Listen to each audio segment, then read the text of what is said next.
All right, everybody, let's see who shows up.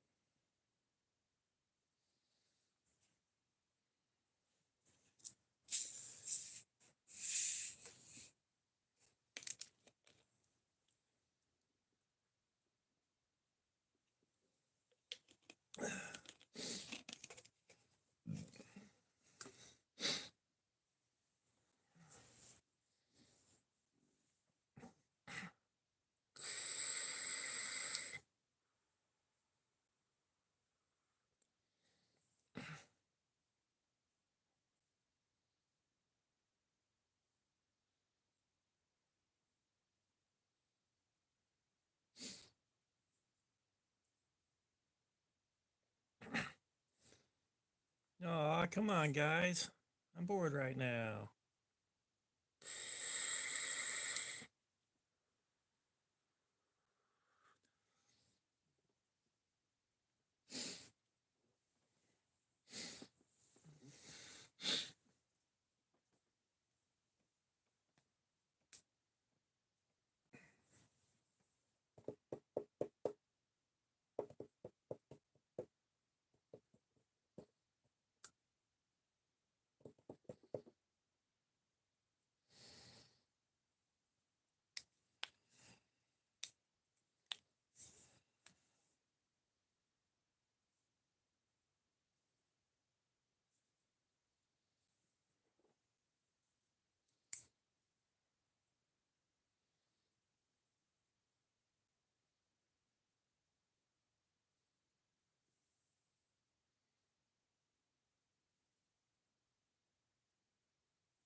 Are all you guys busy?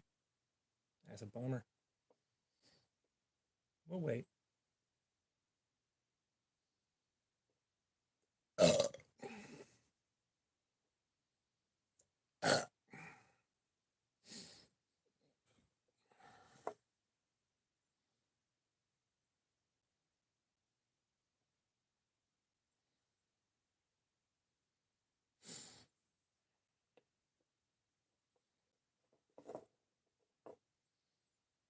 Hey, who do we got in here?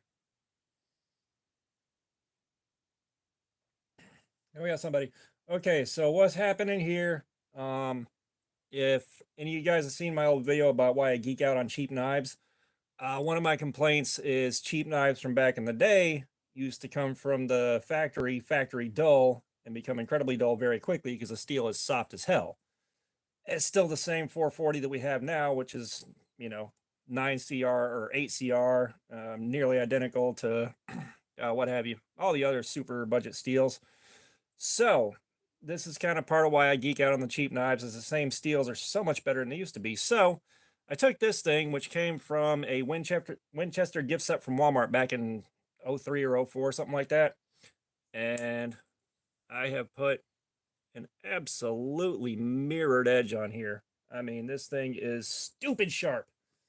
So, we're going to do our usual cardboard slayer and see how long the edge hold up. All right, let's do this way. Let's give myself a better fighting chance of not screwing this up.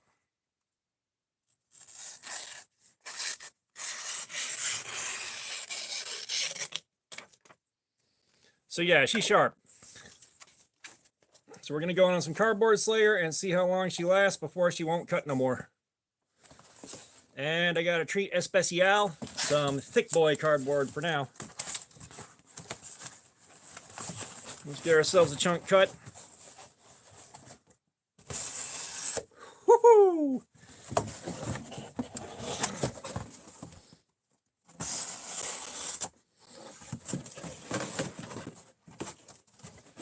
Oh, everyone left.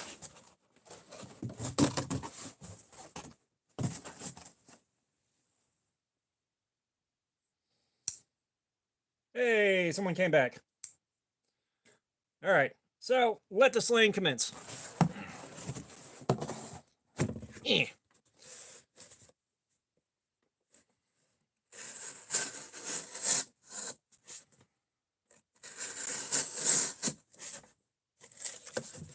Now, mind you, I don't know if you haven't seen it before. This thing right here, from out of the box, it had these ivory colored plastic scales on it with basically scrimshaws. Ah, no one hangs out. Come on, come on.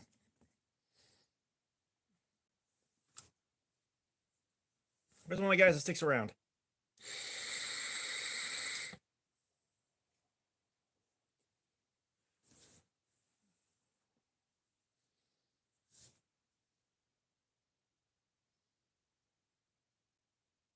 Hey, we got people again.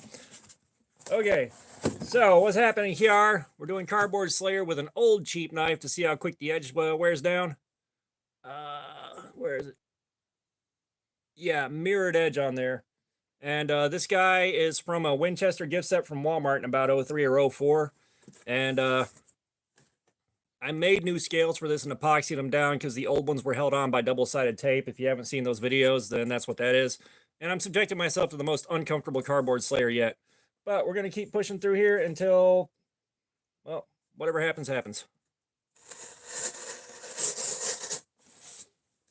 Everyone's like, what the hell is this? Oh, nothing.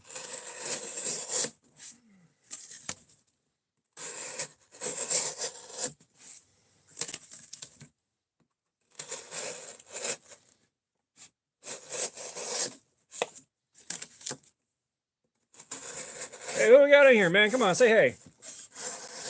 Let's get the chat going.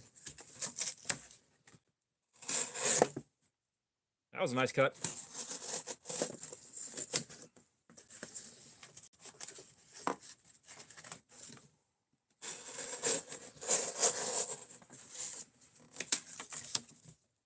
If you're just coming in, we're trying to see how fast we can destroy the edge I just put on this thing. Nice mirror.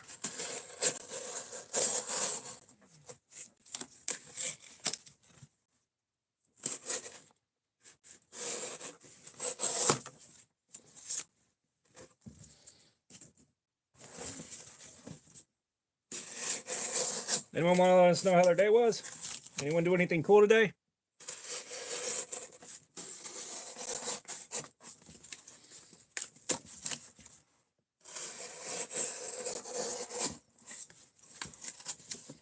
All I have done today is go to work and also sleep.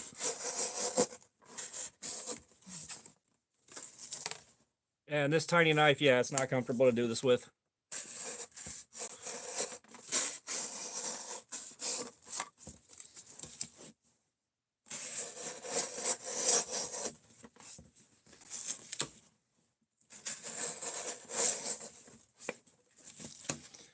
Let me try to think of a good story time then.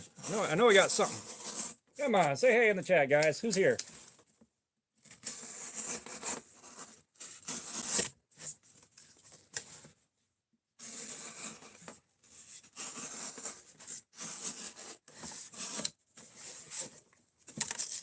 There was a time I almost royally messed someone up that jumped in my van and demanded I drive. I was hanging out with a girl I was friends with, and over in Marietta, Georgia, there's a thing called Lights of Life that they either do or they did do.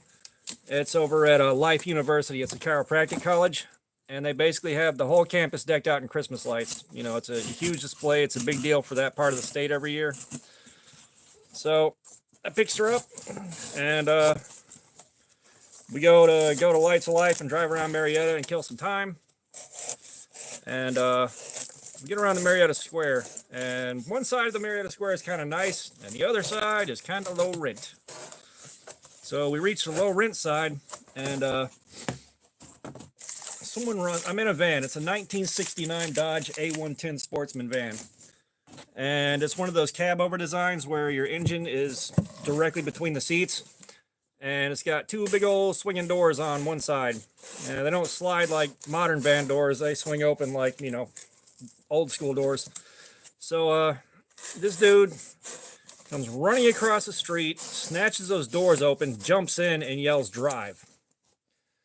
Now, there is nothing behind the driver's seats but empty floor and the back doors, and this thing has got a 110-inch wheelbase.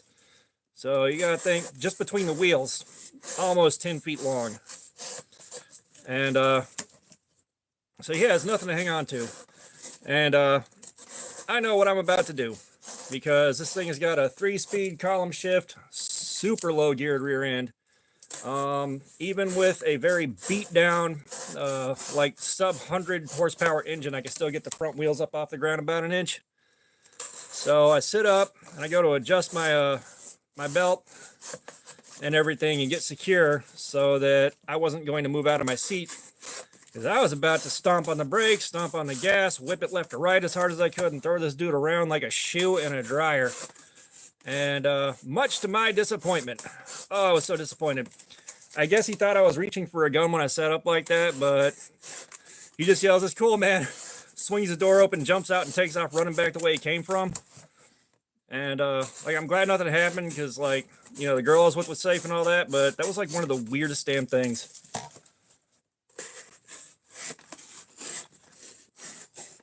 I'm trying to think of story times while I'm doing this. Like, come on, pop off in the comments, man. Someone say something. It's gonna be a real boring live stream without some audience participation.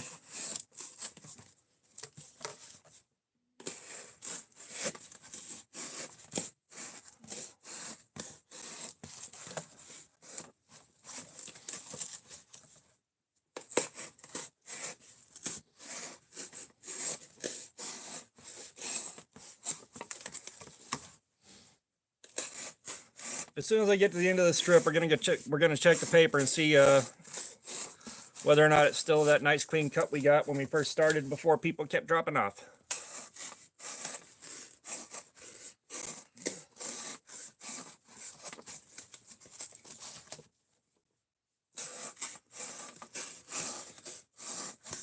Come on, someone's got to break the seal on the chat now.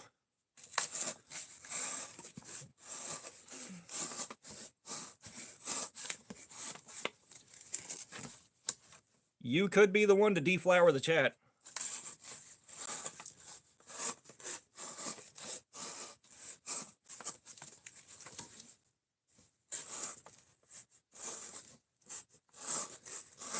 Come on, we don't want the chat to die a virgin. Come on, somebody jump in.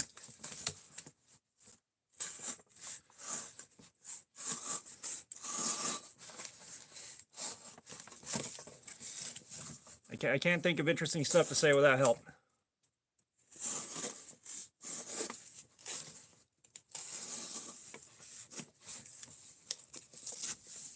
Viewer number 4, would you like to deflower the chat?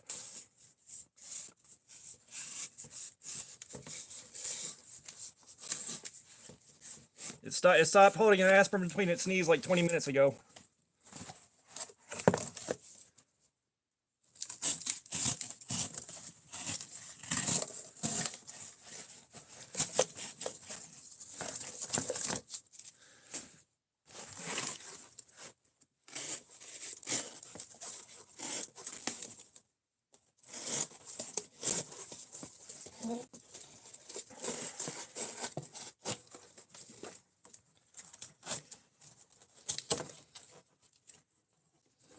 Well, I got one loyal viewer staying put, but we may end up having to just swing back around and try this again a little bit later if this doesn't pick up.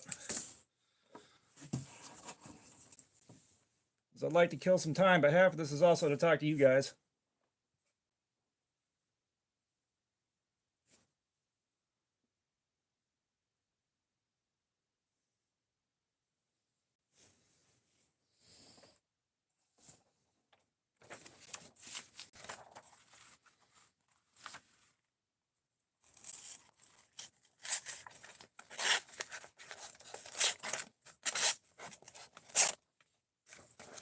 Wow.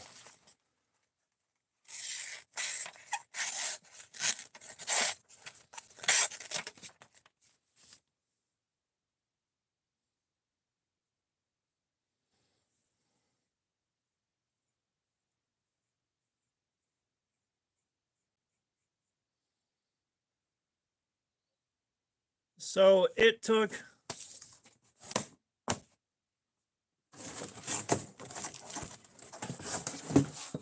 less than a quarter of a box to run this thing down to where it won't shave anymore off of a brand new mirror polished edge.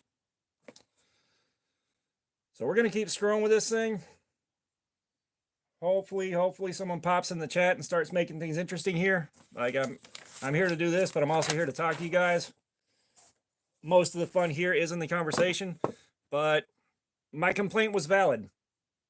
I was wrong about this thing. It was 2007. I don't know if it's going to show up in the light here, but you can see how much steel came off just sharpening it. The burr flew up huge, fat, nasty, and instantly.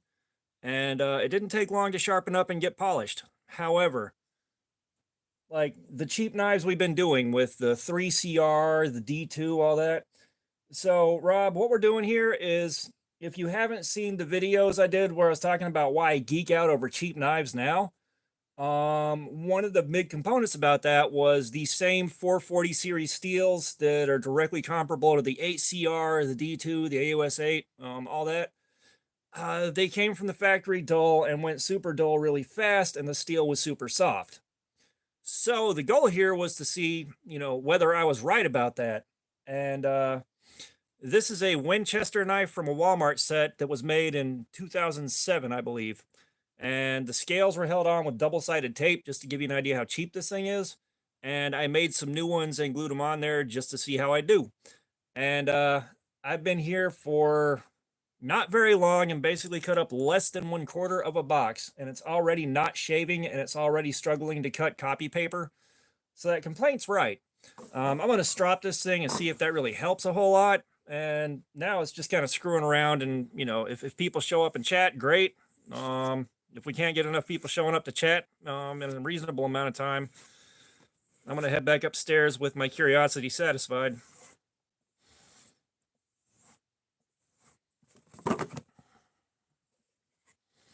Yeah, that was absolutely pathetic.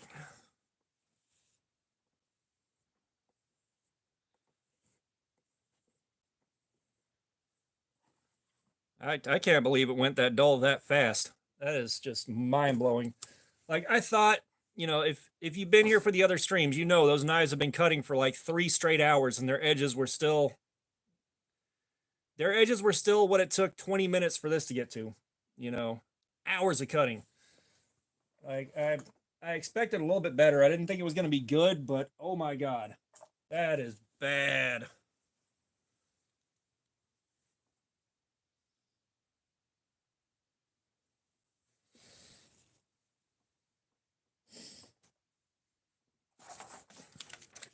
Yeah, one of the $5 Walmart Christmas knives. Is it one of the Axis locks?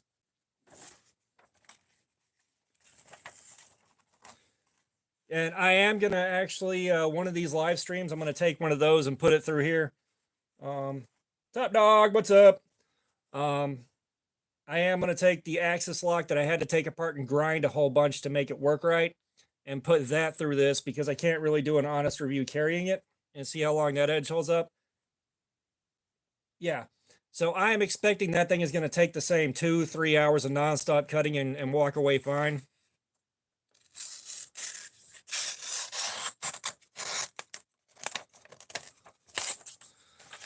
So it's dropped back to kind of close to where I started.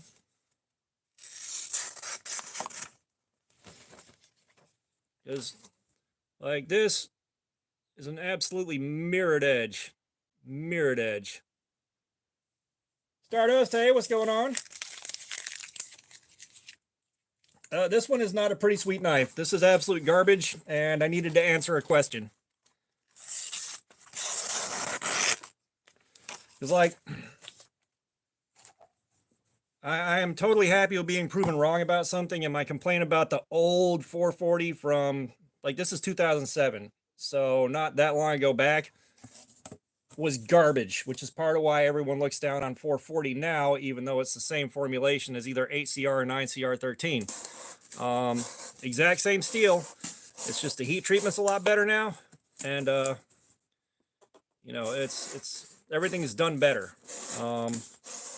Because this old 440 series steel is soft as butter. Like, they almost shouldn't have bothered with the heat treatment on a lot of them. There are some good ones like the Schrade 470T Beast that I have. That one's 440. And I haven't really tested that one for edge retention, but that blade has survived so many things a blade should not be asked to do and been just fine with it. So you guys saw that last cut on the paper, so we'll get a few pieces knocked out and then check the sharpness again and see what's going on. So what have you guys been getting into today? Anyone done anything interesting?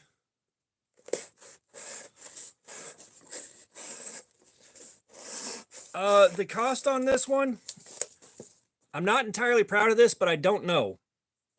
This was a 3-pack of knives that was sold at Christmas at Walmart.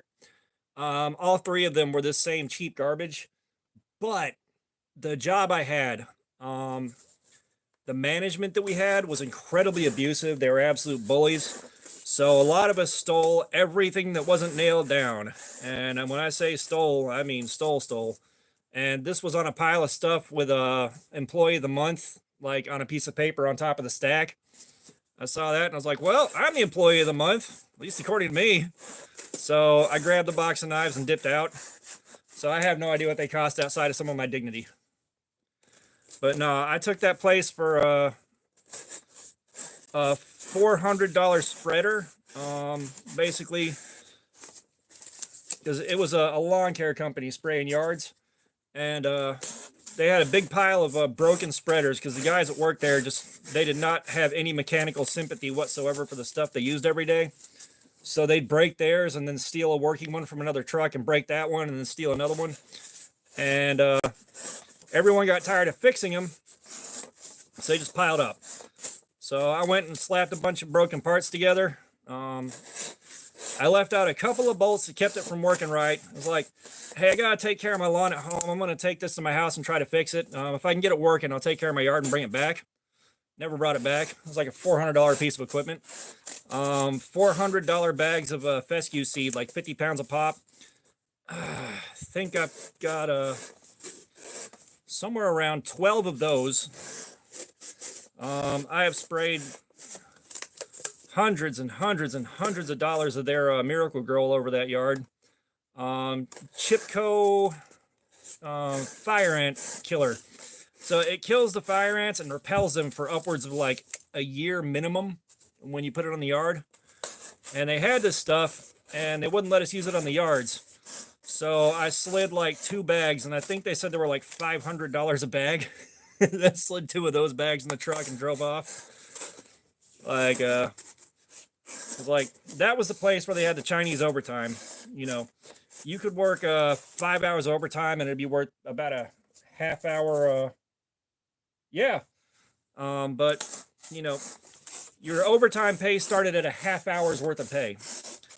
And from the first hour down, they prorated. So like every hour you worked made every hour total that you had worked worth less and less.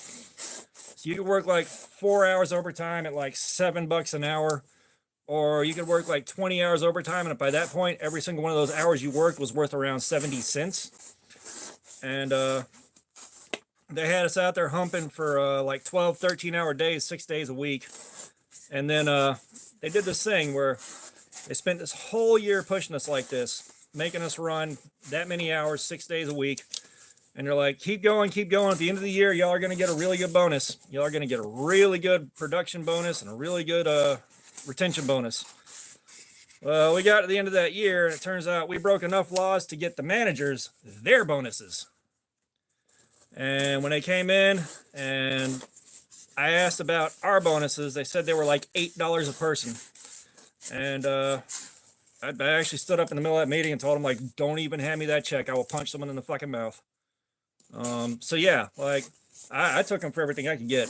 Like, that was game on.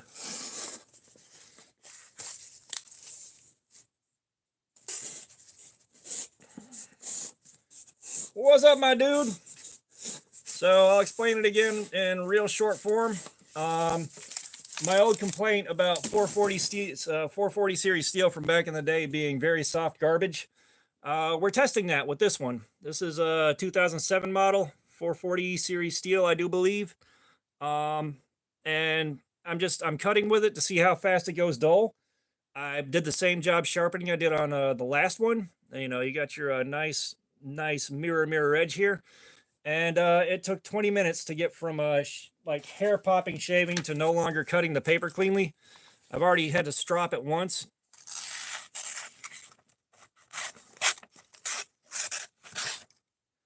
Like, it's taken next to nothing for this thing to dull out to where it's not cutting like it's supposed to for how little cutting it's done. So that's what we're playing with. Let's see what we roll. Guys, we rolled a 4. This is how you end up in dice jail. Right here. You better behave. 8. All right. Done with that for now.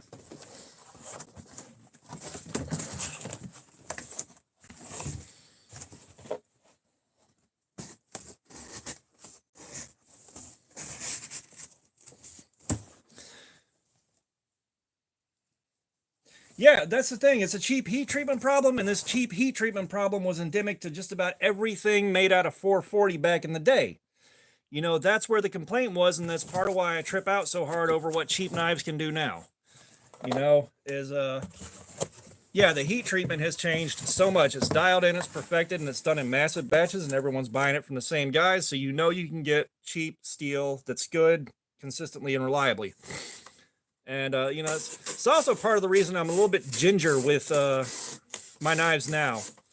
You know, is I carried stuff like this for the longest time growing up, and you know, into early adulthood, and I always had it like dull, bend, blades snap, like just all kinds of stuff from, you know, some of it was pushing it too hard, and you know, for pushing it too hard at that point in time is nowhere close to what seeing blades being pushed hard now is. You know, it's just the difference is night and day. Like if you like knives and didn't have a lot of money back in the day, like this was the kind of performance you experienced pretty much with everything you bought. You know, it's also why gas station knives have such a bad rap.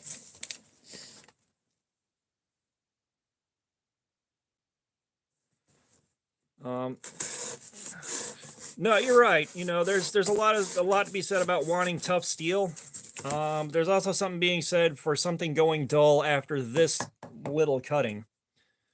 You know, that's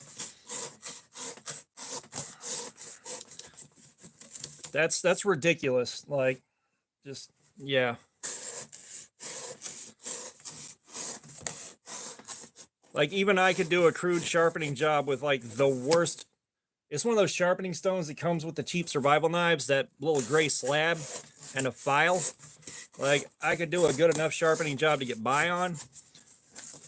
But you know, that was also that Benchmade, I think it was a 9000 automatic that I had.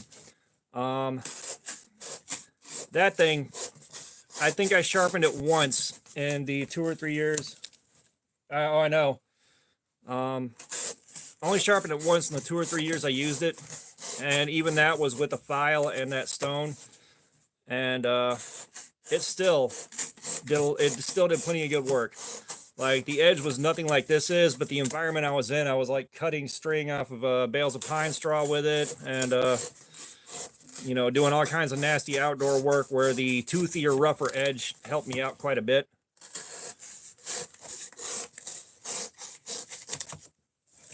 But yeah, I mean, it's just still the performance being this bad and the edge retention being this bad is ridiculous on anything that has steel.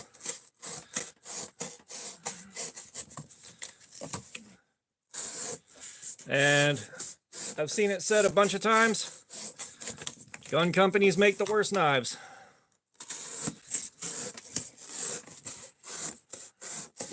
And I tend to have to agree. I know a lot of guys that are happy with Smith & Wessons, and I know a lot of guys that are happy with their Brownings and all that. And of course, a lot of that is guys who haven't been spoiled by much nicer stuff. Like, again, you can get by with it, but, you know, given what you can get for pretty much the same price, how much of a jump in quality you can get for the same price, yeah, no thanks. I will say, though, I do wish someone like Browning, like, if someone like Browning or Smith and Wesson or whoever would release something as good as the yeah, man. Ooh, electrolysis, nice. But yeah, if you had guys like Smith and Wesson and Browning and all that, and Winchester making something that was as good as the Harbor Freight Icon knife as far as quality goes with an original design, they could really turn that ship around quickly.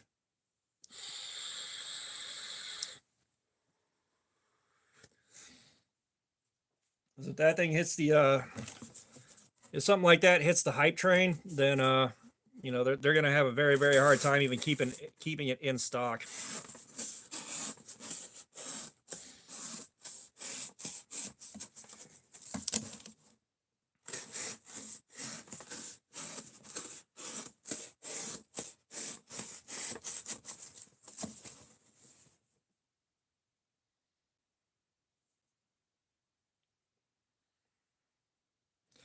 I need to find out if that's adhesive or just abrasion on the surface of the steel for this cardboard.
Hey, more people.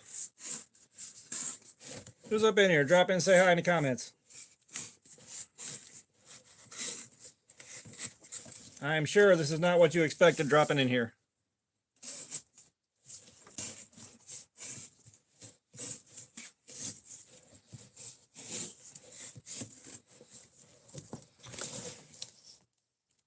If you just got here, we started off trying to test whether or not this could hold an edge worth of crap after a good sharpening.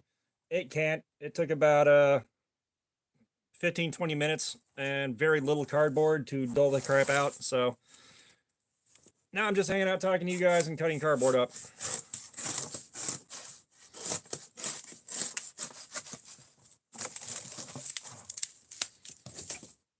Because half the reason I'm doing this is to hang out and talk to you guys.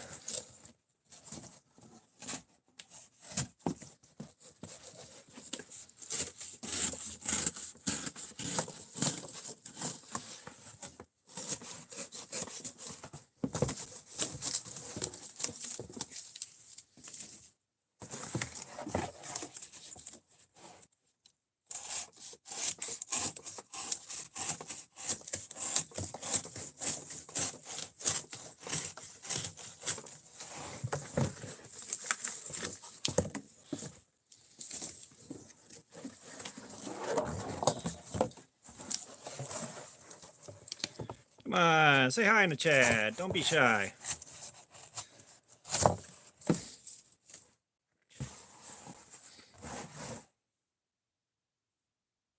All right, what kind of shape is this thing in now?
welcome. Say hey in the chat. Come on.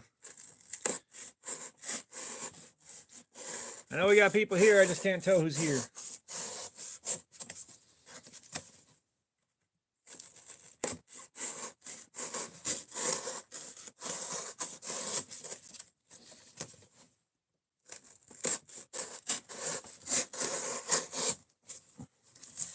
What we got here? Pop in and say hey.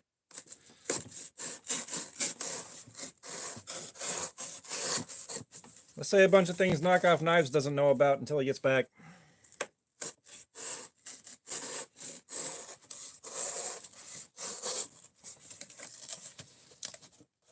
Hey, what's up, Fook? So I've mentioned it before, but what we're doing right now, yeah, yeah. So what we're doing is we're taking a look at old 440 steel. Right now, yes, I do. But old 440 steel. I was complaining in a couple of videos about how soft that stuff was and how, badly heat treated it was. I've already proven that. It took about 20 minutes to get to where we normally end up after about 3 hours on the first two knives we did. So now I'm just hanging out talking to you guys and cutting stuff up. But Fook, yes. So we wrote out the pandemic. We got real lucky and got them unemployment benefits. That's a whole different story. But we bought everything we needed off of Amazon. And we still have a little bit of an out of control Amazon shopping problem. But yeah, so we just wound up with tons and tons and tons of cardboard. And ironically, I'm making it harder for myself to haul off cutting it up like this, but it is what it is. Oh, that's a good idea. I've got my uncle's old buck knife I could do that with. We may do that in the future, although I would think I'd like to go ahead and get that, announced when it's going to happen ahead of time so people can show up. Just because, we get people popping in and then dipping out immediately because they're like, this isn't what I'm here for. And, half the reason I'm doing this is to hang out and talk to you guys. Like, we all know what cardboard getting cut up looks like. We're just seeing what the blade can handle. I've already had to strop this thing, and even stropping didn't get it back to where it started. And it took less than a quarter of one of these, it took less than one of these full panels to dull it down enough that it wasn't cutting paper cleanly anymore, and it stopped shaving. So that should tell you how soft this stuff is.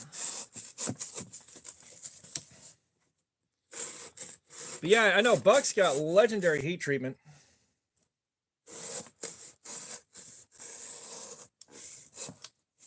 Oh, nice.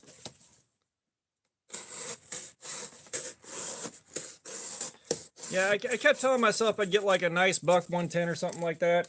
And then, I don't have a case blade to do that with. I know those guys are absolute legends with that stuff.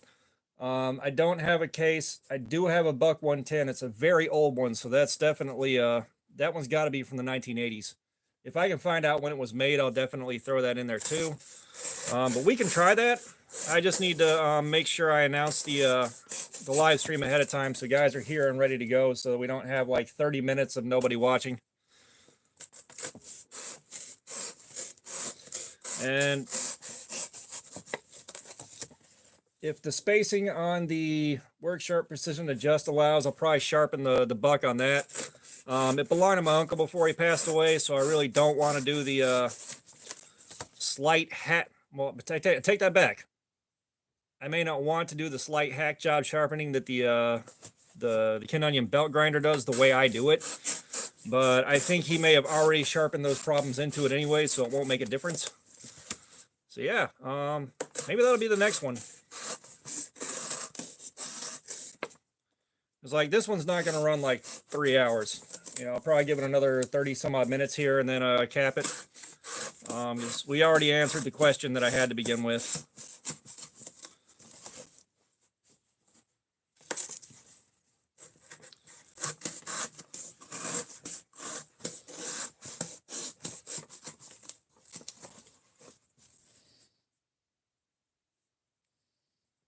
Okay.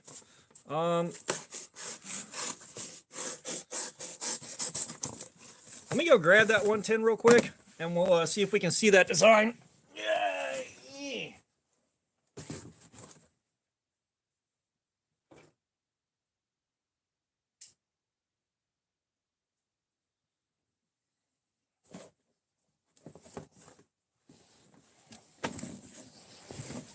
Okay, so we got some light.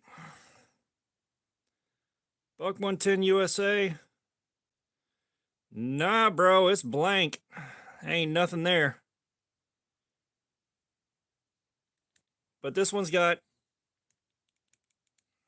a lot of blade rattle.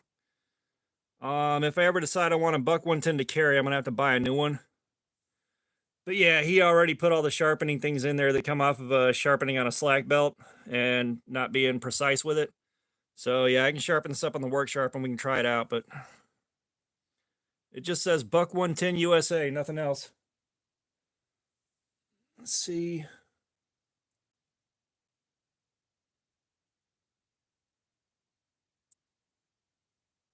Is that good enough?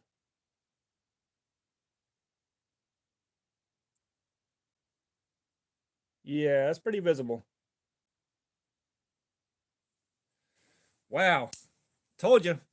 This is the one to test. It's definitely an old one. A lot of the stuff that my uncle had comes from late 70s, early 80s, and then some stuff from the early to mid 90s. Yeah, there's like one dot on either side of it. Or take that back. There's one dot on the left.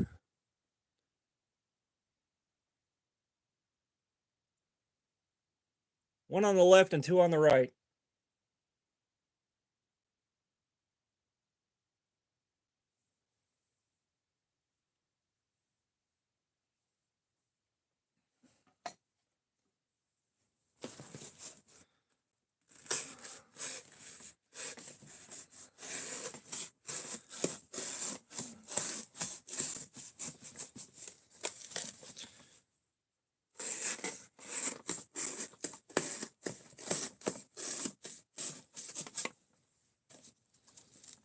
Well, these cuts are getting difficult. Yeah, 81 to 86 makes sense. So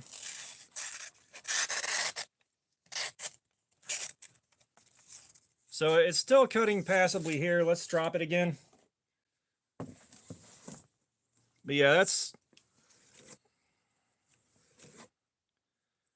So I think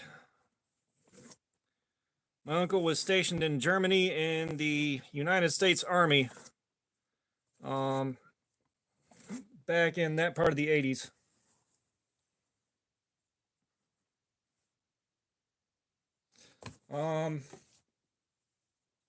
Get you one more good looky-loo at this thing.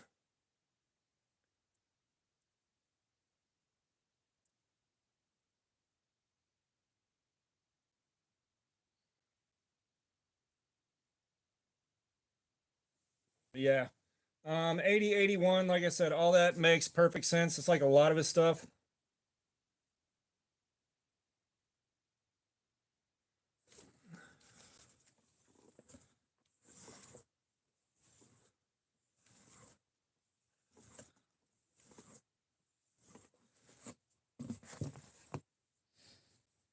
That's a good question, Rob. I got no idea.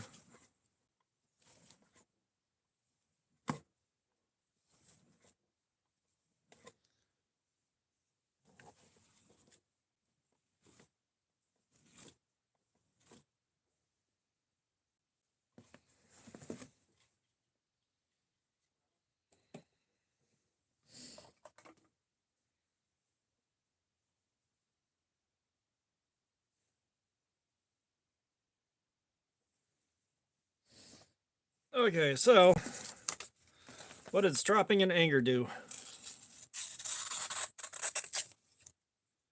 Better.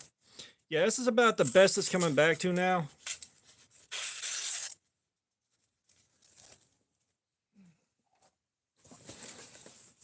But yeah, that's pretty cool. 80, 81. Like, so yeah, that's gonna be the that's going to be really cool to test that one out. I think I will do that on the next live stream, and we'll see how that 440 holds up. I know, like, they're also incredibly tough knives. Like, it's hard to break the steel unless you really, really go full idiot on it.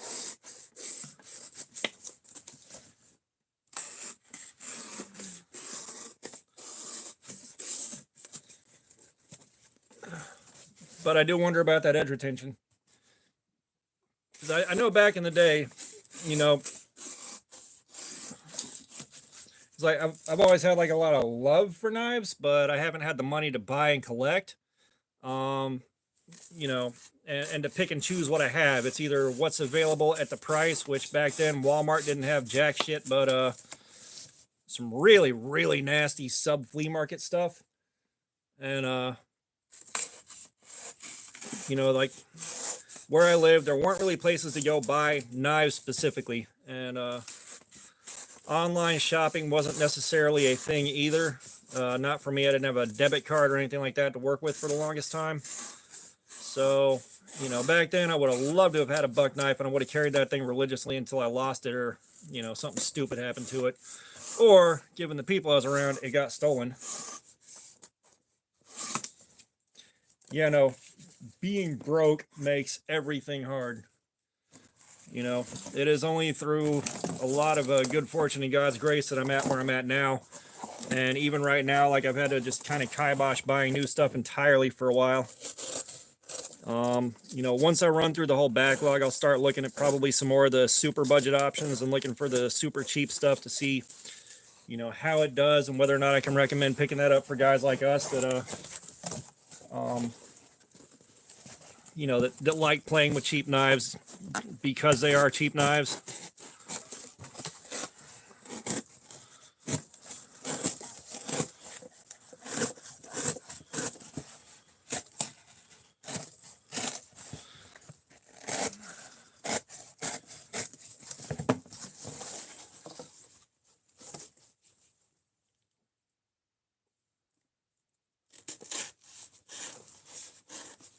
Well, I'm unfamiliar with what the LB7 is from Schrade. If it's one of the better Schrades, it's not a bad price.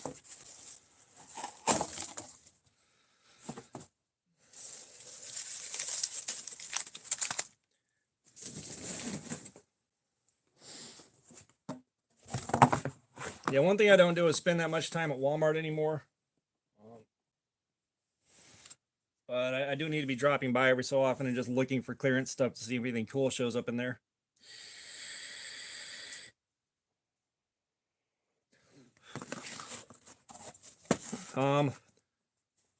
So what do we think is potentially in the future of Walmart's Christmas knives? Because I'm looking, and they've done the Axis locks for 2 years now, and they've been straight up hype train. I'm kind of curious to see whether or not they give us one on bearings this year.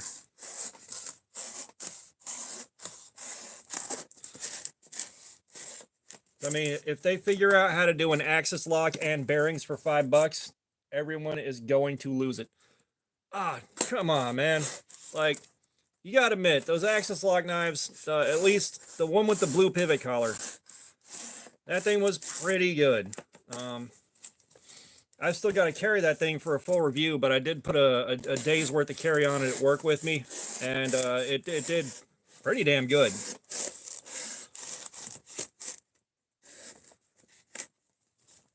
You know, unless I bump into some real, yeah, if you scroll back in my videos and look at the Ozark Trail Knives series, I finally found the Ozark Trails, all that. Back month, 2 months ago, something like that. I did a pretty deep look on them.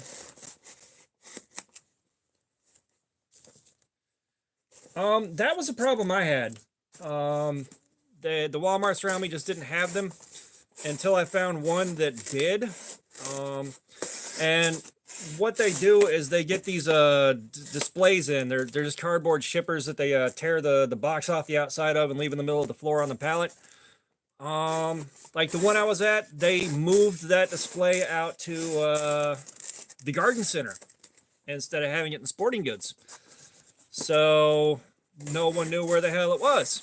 And I didn't find out where it used to be until after it was gone, because I was trying to find that magical set with the small blue Griptilian looking axis lock.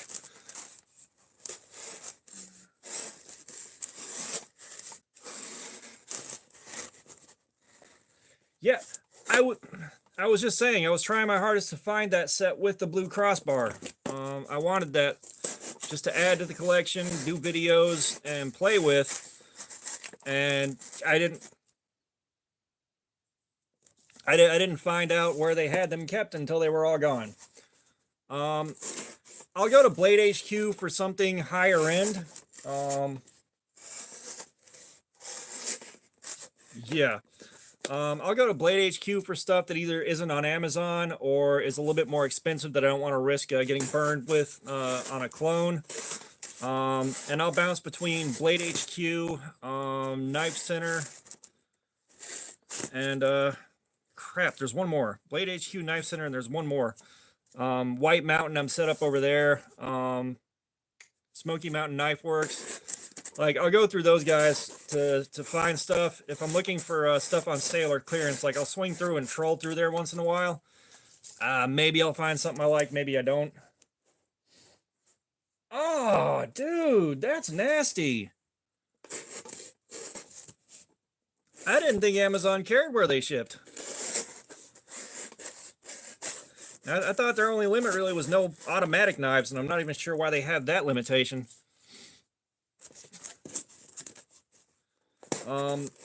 MidwayUSA.com is also a good place to visit.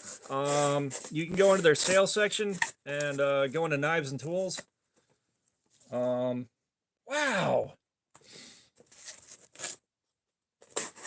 But yeah, Midway USA, go into knives and tools and check out their sales. They will throw some really cool shit down for really, really cheap.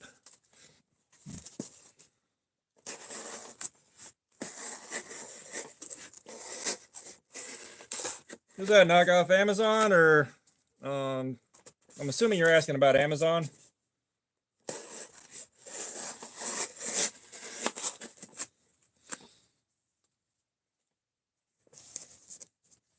Oh yeah, Midway ships. Midway ships fast. I bought a few things from them going through their sale and clearance, and it gets here fast once I pay for it.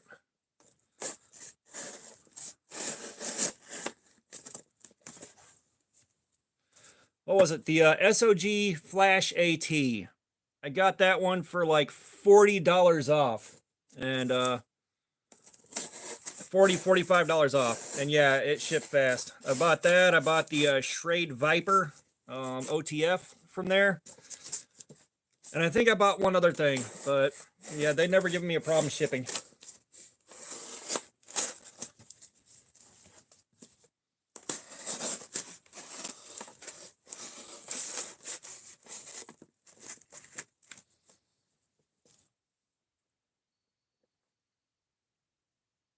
Well, I mean, I'm assuming they ship fixed blades in the box, you know.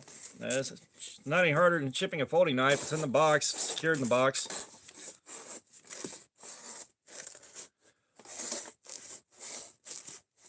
Dude, I will say, and I'm not proud of it, but from about the age of around 10 to around 25, like,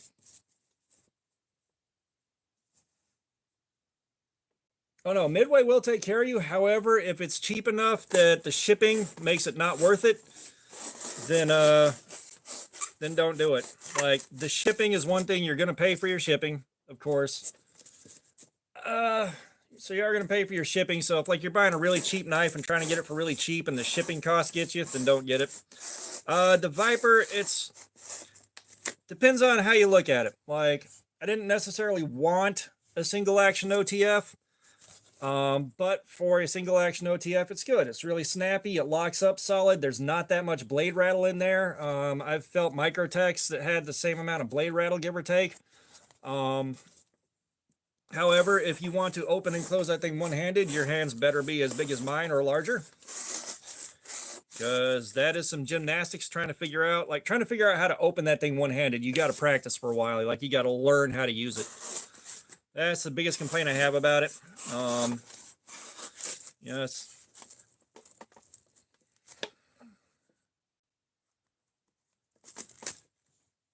That might be the one I have. Like, the blade release is up there at top, right next to the blade. Like, I haven't had any issues with clearancing it myself, but I've also taken a good bit of time to learn how to use it comfortably, because that thing took some doing.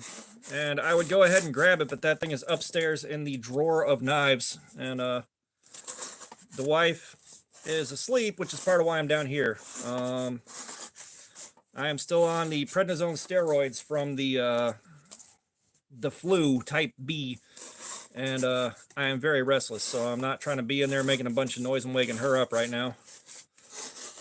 Because she just came off of a week of much larger doses of steroids than I'm taking right now for her knee.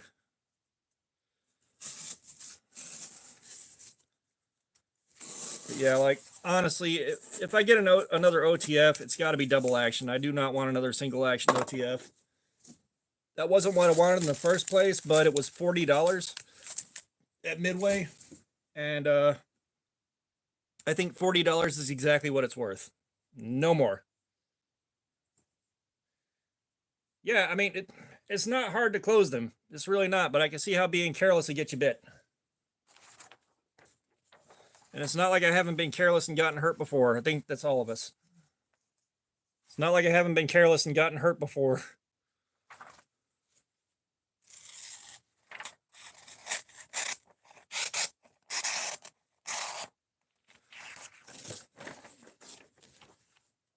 Oh, dude, 25 bucks is a killer price. Dude, that is awesome.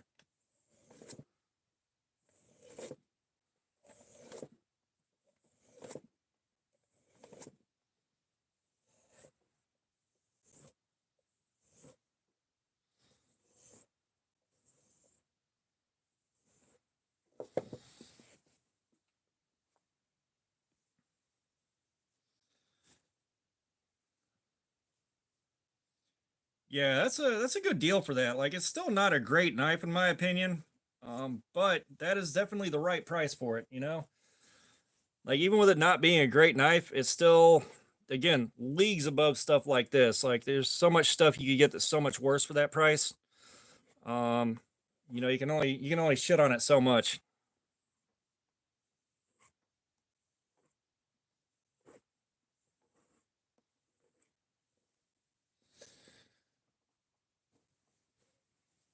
All right, did we strap this thing back to life?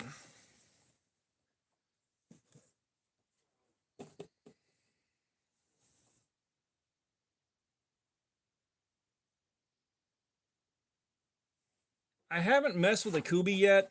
But of course, I'm also not running into stuff where, like, stuff's on like a steep enough clearance for me to really jump in on it.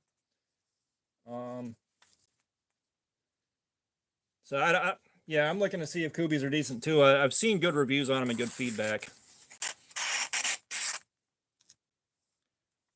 Yeah, so it's not stropping up quite as well as it stropped up last time now. I take that back. That's one thing about the soft steel. It strops up nice and easy.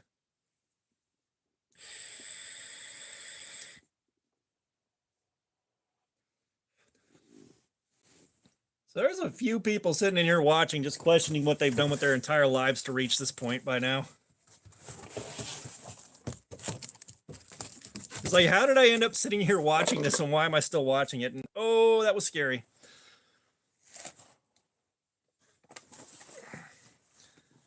Gaze at the back of my head.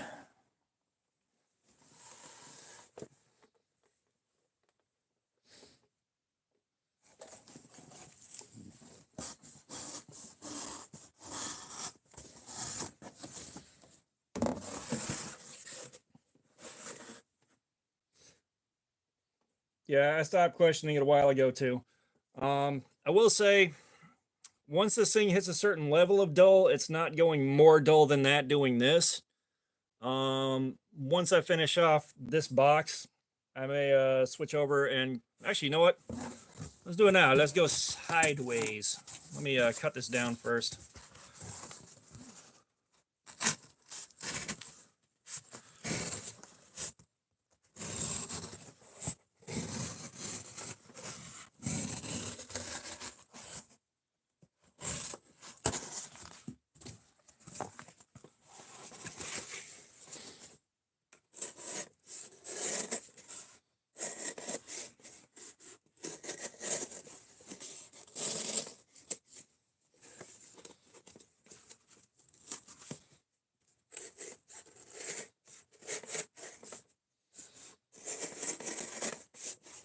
And this ain't even the hardest stuff in the world to cut either.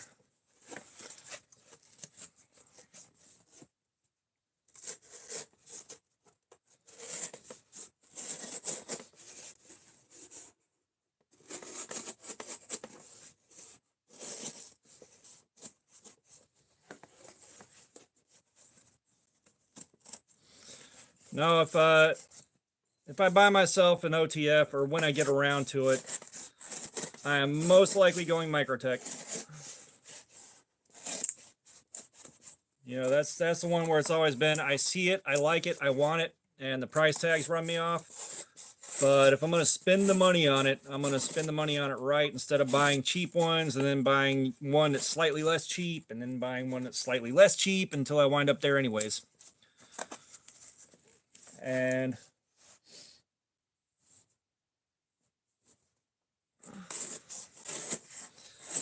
you know, given what I'm doing and how I'm doing things right now, like even then the Microtech would see intermittent carry at best.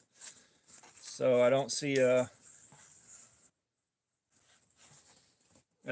point in having a bunch of them that I've carried twice just to get to the Microtech. No.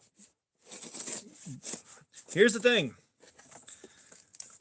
Gun companies aren't selling knives. They're selling merch that's knife shaped.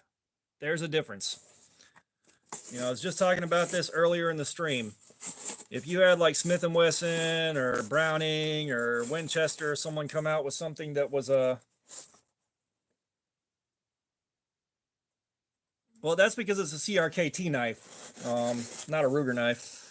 But, you know, if one of those guys could come out with something that was a match in quality for the Harbor Freight Icon knife, as an example, with an original design instead of, you know, a clone design, the hype train on that would go nuts, and they could turn that whole operation around and maybe actually turn that into something that, you know, could prop the company up a little bit.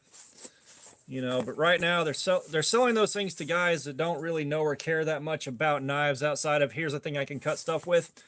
That aren't like into knives. You know, a knife is kind of like your car keys. You just throw it in your pocket and go. You know, like my wife's dad, God bless him. He broke enough of his knives that he was down to this little pink Smith & Wesson knife. And I think part of the frame was broken on it. When I saw him at one point, because like he knows I'm into knives, so he'll show me whatever he's got on him. And I basically confiscated that from him and gave him a much, much nicer one that I had on me. I don't remember which one it was. Yeah, like, see, and Smith & Wesson is like the king of the crap knives too. Like Smith & Wesson coming out with something, you know, I could see them working with a Civivi maybe. And you know what'd be really interesting though is Smith & Wesson going in with Ganzo and releasing a totally original design with Ganzo's build quality on bearings and shit. That could be amazing.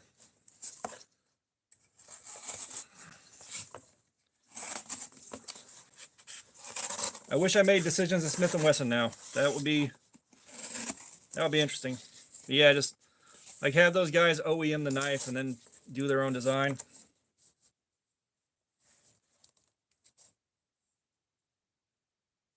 Oh yeah, no. That was also something I touched on in a video earlier. Is you know, everybody shows these knives they got and they're terrible. I was like, all right, cool, cool. You know, a coworker had one of those. It was a automatic knife, Harley Davidson, no provenance, no origin of manufacture, nothing. Just said Harley Davidson on it. Not even blade steel marked on it. And I had to tighten up every screw on that thing and sharpen the piss out of it to get it working again.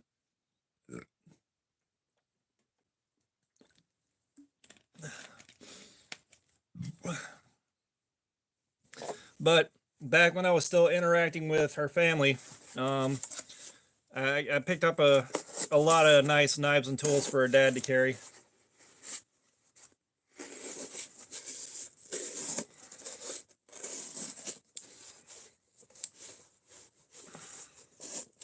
I mean, say what you will about that, but the stainless Pakistan lasted 30 years apparently.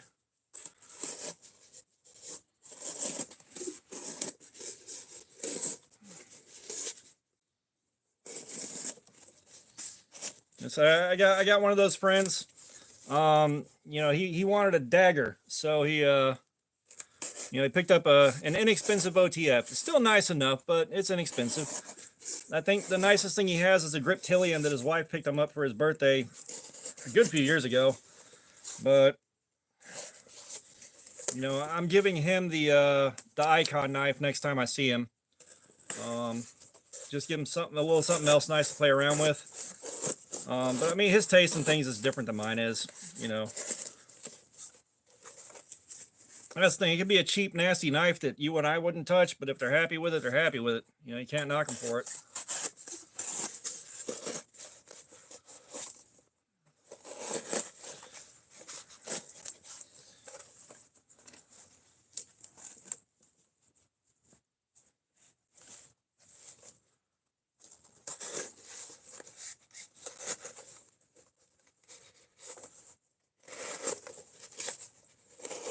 Yeah, what part of Pakistan is stainless in?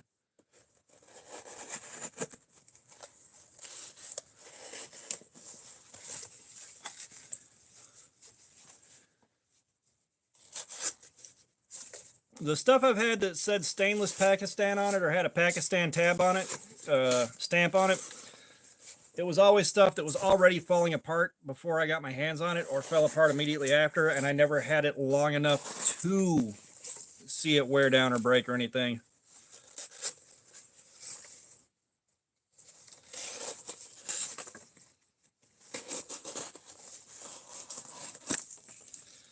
Okay, I'm done cutting this piece sideways. All right, how's it like the paper now?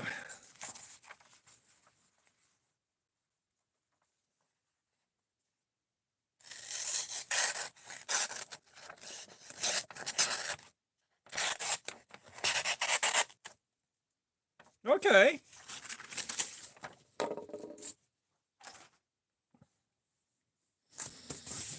Yeah, let's switch cardboard types. This one was a little tougher than the stuff I'm cutting right now, if memory serves.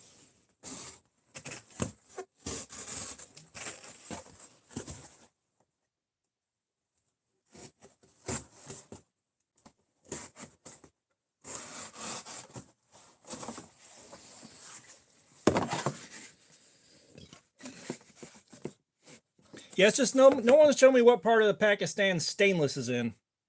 They keep saying it's from stainless in Pakistan, but I don't know.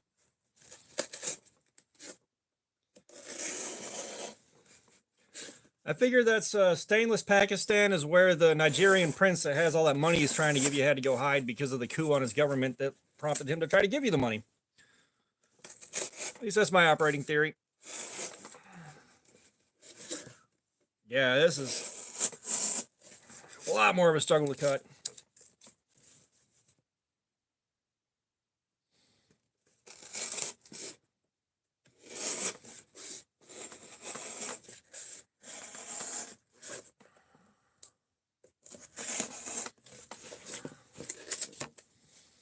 Yeah, all the other Amazon boxes have been easy to slice, but this one, oh no, this one is glued together with hatred.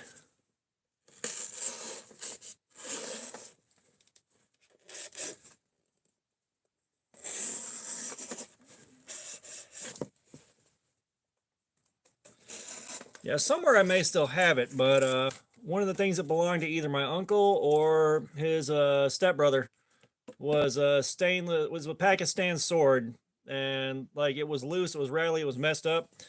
But at the time, I didn't have a firearm, so that thing was just above the door, tucked in the frame of my living room, going to the front porch. Just because there were enough people I had problems with that if I had to answer the door and it was hostile, I could just reach up to the door frame, act like I'm leaning on it, and then bust out a sword. Now, that being said, if I contacted something solid like a skull or something like that, it was only one swing. It was snapping. But I'm pretty sure just grabbing a sword and winding back would be enough to pierce someone off my porch.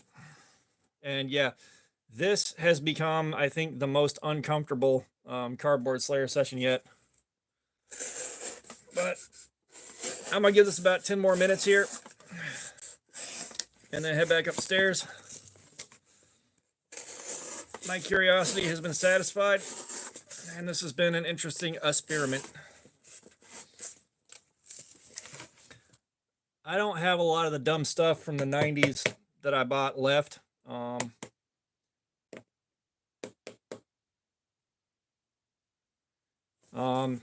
Yeah. Going from the 90s into the 2000s, I made a lot of moves. I'd go stay with somebody where it was okay to stay stoned and not worry about running into authorities. And then they'd get in a fight with somebody else in the house, and I'd get kicked out because they're just taking it out on people, and I'd have to leave, and half my stuff would be there. One place, I ended up having to abandon everything at the first opportunity because I tried to leave on my own, and they threatened to pull a gun on me because there was like $6 worth of their gas in the tank of the car. So, yeah, I lost most of it. Not many things survived those moves.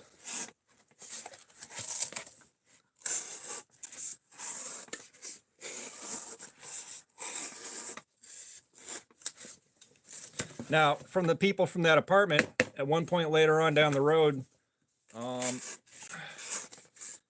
I'm out doing my own thing and doing better, but I see one of the guys walking on the sidewalk wearing my insulated coveralls that I couldn't afford to replace.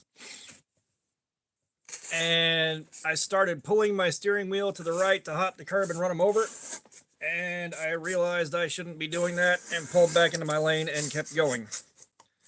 I do not think he realizes how close he came.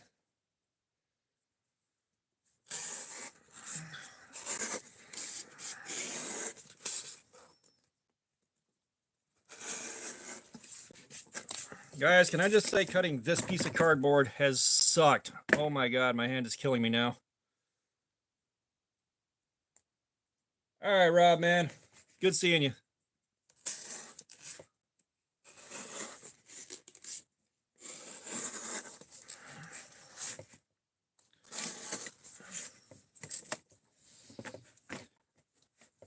So if you want to do something funny, all right, go to Google Images and look up the word coughing.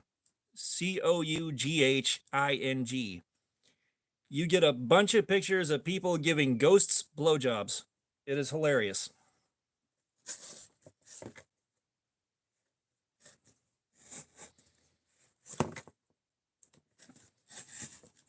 Oh my God.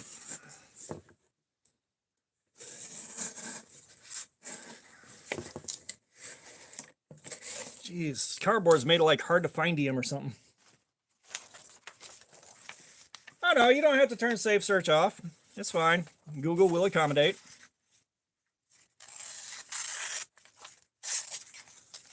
Once you look, you'll see what I mean.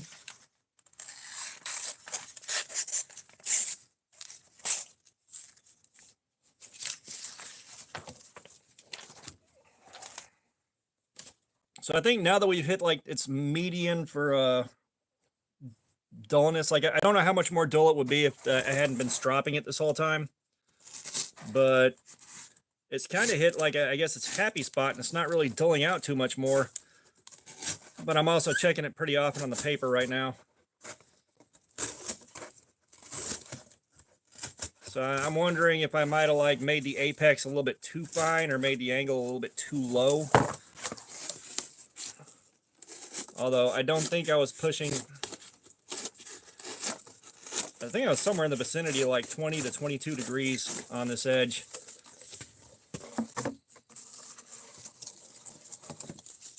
Oh no, oh no, oh no, we had that conversation. All right, some of us have been on the internet since the early 1990s. We seen the weird shit. Yeah, it's kind of a weird thing because, like, I know it took absolutely no time for a huge, huge bird to show up. Like, let's see if we can get some light on it. You can see how far it cut back into the words limited edition, just sharpening it. Like it took some serious steel off getting it to the fine apex that I have on it now. It is definitely soft. So, it lost that initial edge so fast, and I could probably spend a half hour stropping it and bring it back. I'm not gonna, but we are gonna strop it one last time and throw it at the paper, see how it do. I think we already know because we've done this about 1,000,000 times.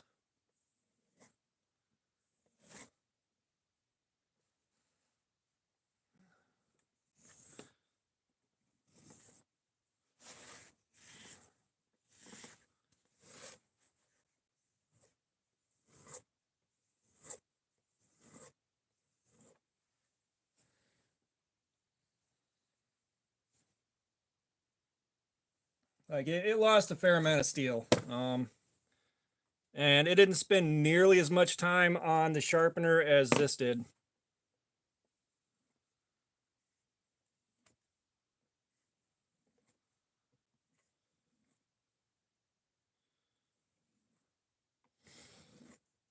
Yeah, we'll wrap the stream up in just a couple minutes here.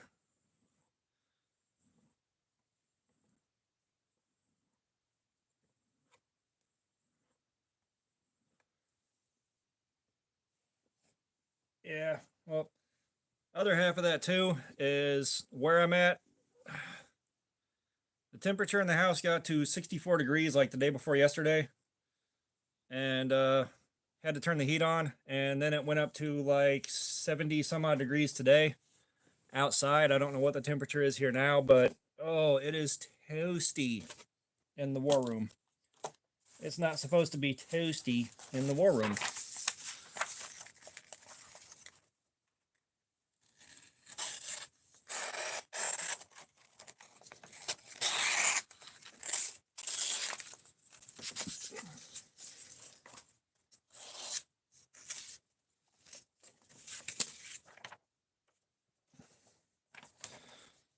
Sir, my testicles would have many, many things to say about sitting on an ice block. Thank you very much.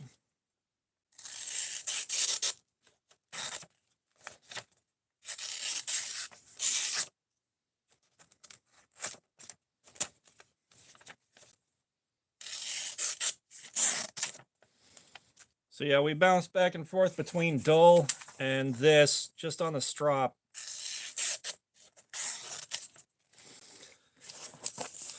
So yeah, the edge didn't like what I did to it, putting it through the cardboard right away, but it's also strop back up quickly. Knock off, you don't know nothing about nothing. Yeah. But it has definitely stopped shaving. I'll take that back. It popped a couple hairs off.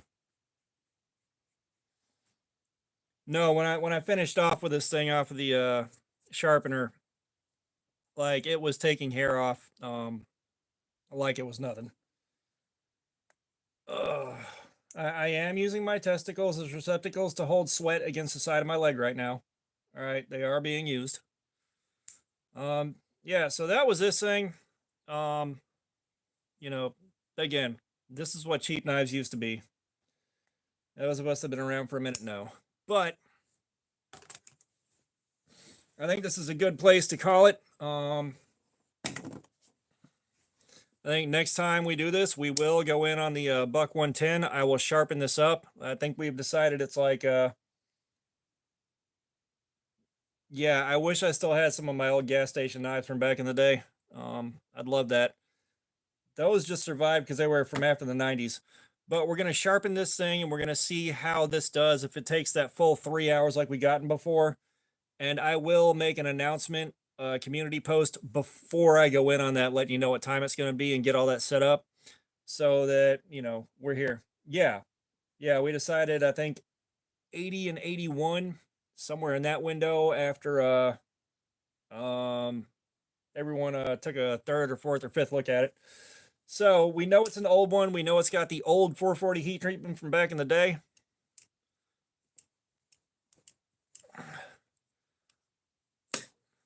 Ah, that's why it's loosened up so much. Right there. I do want to have more than 4 people in there. But yeah, so my uncle always loosened up his knives and did weird crap to them. He would wedge a toothpick in there so he'd have this much hanging out of here, so he could basically Emerson wave it over. Emerson wave it open, it would just catch on the inside of the hem of his pocket and snap open. I was trying to figure out why this was so loose, but that's what it is. It's for that upside down snap. So I knew it had to be a reason, but that'll be the next one we do. I'll figure out when we do that. It may be tomorrow night. I don't know. The wife's got to go to work and I got nothing to do.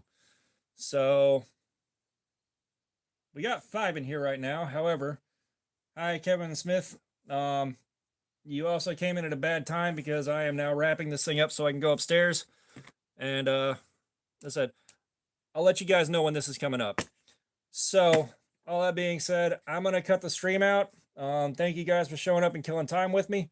And like I said, maybe tomorrow around 4 o'clock Eastern, we can go back in on this. Yes, I am leaving to chill my balls. Yes. Yes, I am. But y'all have a great night. Thanks for hanging out. All right. Bye-bye.